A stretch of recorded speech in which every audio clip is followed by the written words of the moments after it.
Hello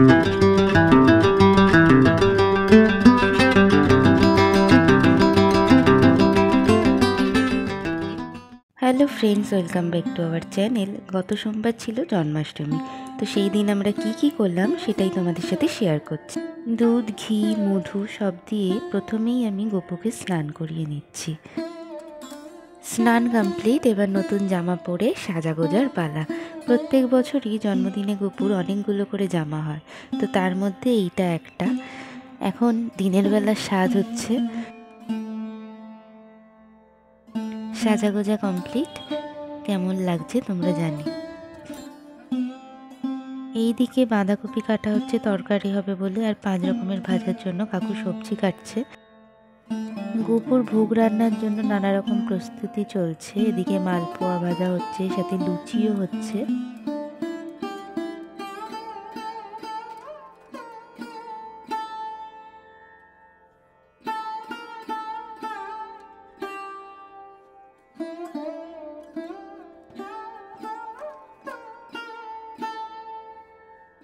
ওইদিকে যতক্ষণে রান্না বান্না হচ্ছে, আমরা ততক্ষণে পুজোর জায়গায় কাজ করছিলাম। পনি এখানে আলপনা দিচ্ছে ঠাকুরের সামনে। আর অলমোস্ট আলপনা দেওয়া কমপ্লিট, আর আমি ততক্ষণে এদিকে পঞ্চপ্রদীপটা সাজিয়ে নিচ্ছিলাম।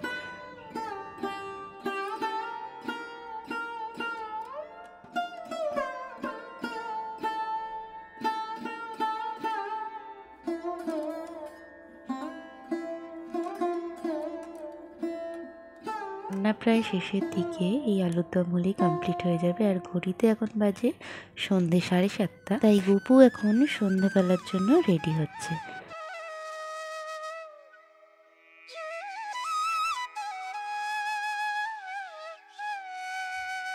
সন্ধেবেলার জন্য গোপুর সাজগোজ কমপ্লিট করে দোলনায় বসিয়ে দিয়েছি।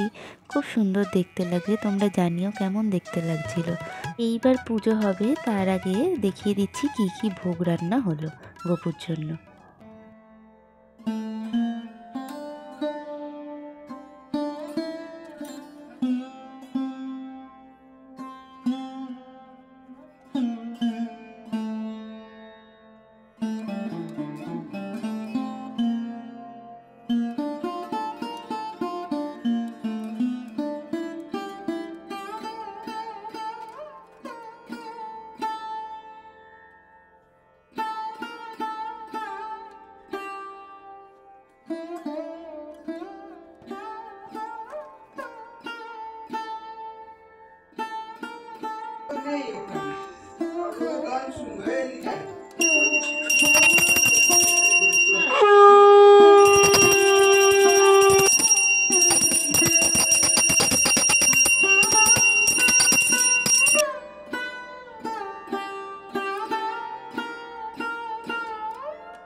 পুজো শেষ হয়ে গেছে, এবার ভোগ খাওয়ার পালা।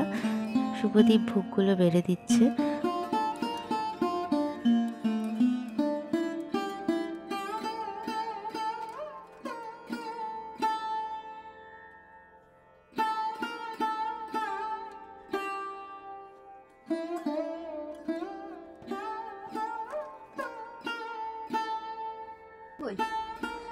ডাকছে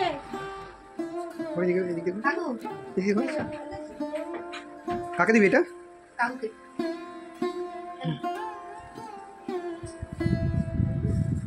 প্রসাদগুলো খেয়ে বলো ঠিকঠাক আছে। এই ছিল আমাদের গোপাল পুজোর আয়োজন। সারাদিন কি করলাম সেটা তোমাদের সাথে শেয়ার করলাম। ভিডিওটা যদি ভালো লেগে থাকে তাহলে লাইক, শেয়ার অ্যান্ড সাবস্ক্রাইব করে দিও। আজকের ভিডিও এতটাই, দেখা হচ্ছে আবার নেক্সট ব্লগে। টাটা।